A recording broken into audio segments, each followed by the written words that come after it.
असंच मला मेसेज आले होते काल की आता हे हॅकर लोकांनी नवीन ट्रिक शोधून काढलेल्या आहेत बऱ्याच. तर त्यापैकी असं आहे की काही काही लोक तुमचं मोबाईल हॅक करतात, काही अशी लिंक पाठवून, काही पण असे ऑफर पाठवून किंवा असं काहीतरी गेम तुम्ही डाउनलोड करता वगैरे. तर एक जस्ट तुम्हाला माहिती म्हणून सांगतो आहे की काही मोबाईलमध्ये काही गेम डाउनलोड करू नका आणि कोणत्याही लिंकला क्लिक करू नका. शॉपिंग करणार असेल तर ॲप थ्रूच करा. अशा ज्या वेबसाईटवर लिंक येतात त्या लिंकवर क्लिक करून कधीच शॉपिंग करायची नाही. आणि दुसरी गोष्ट अशी की मोबाईल हॅक झाला आहे कसे समजते, जर तुम्ही एखादं ट्रान्झॅक्शन केलेलं नाही आहे पण तुम्हाला मेसेज आला आहे की तुमचं अकाउंट डिटेक्ट झालं आहे, तर अशावेळी तुम्ही काय करा की बँकेला लगेच कॉन्टॅक्ट करा आणि त्यांना सांगा की हे ट्रान्झॅक्शन केलेले नाही आहेत, हे कोणतरी दुसरंच कोणी केलं आहे. ठीक आहे, मग बँकवाले तुमची कंप्लेंट घेतात आणि नंतर तुम्हाला हेल्पलाईन नंबरला फोन करायचा असतो. 1930 ही सायबर क्राईमची हेल्पलाईन नंबर आहे.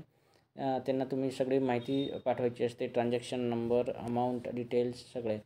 आणि त्याच्यानंतर जेव्हा हॅकर तुम्हाला कॉल करतो तेव्हा ते म्हणतात की हे असं तुमचं अकाउंट आहे का.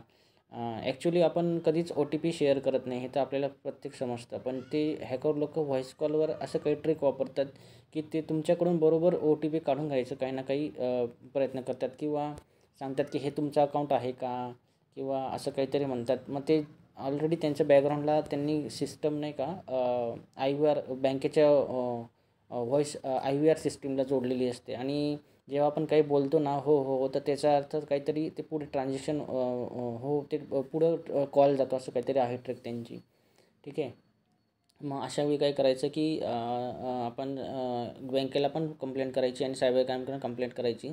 आणि बऱ्याच वेळा ते काय करतात की कॉल फॉरवर्ड करतात तुमचा.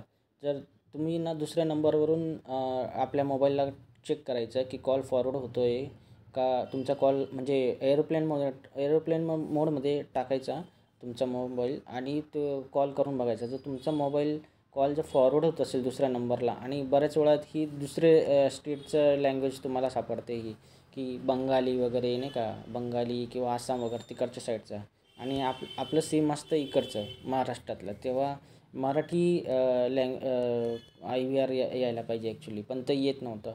तर मग अशा प्रकारे कॉल फॉरवर्डिंग केलं होतं त्यांनी. तर मग मी कॉल फॉरवर्डिंगचा जो काढून टाकला त्याचा एक कोड असतो #0002#, त्याच्याने कॉल फॉरवर्डिंग निघून जातं आणि माझे जे पैसे होते ते पण रिफंड भेटले मला विदिन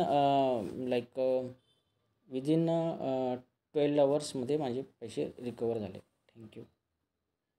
अशाच प्रकारे माझ्या चॅनलला लाईक करा, शेअर्स करा, सबस्क्राईब करा. थँक्यू.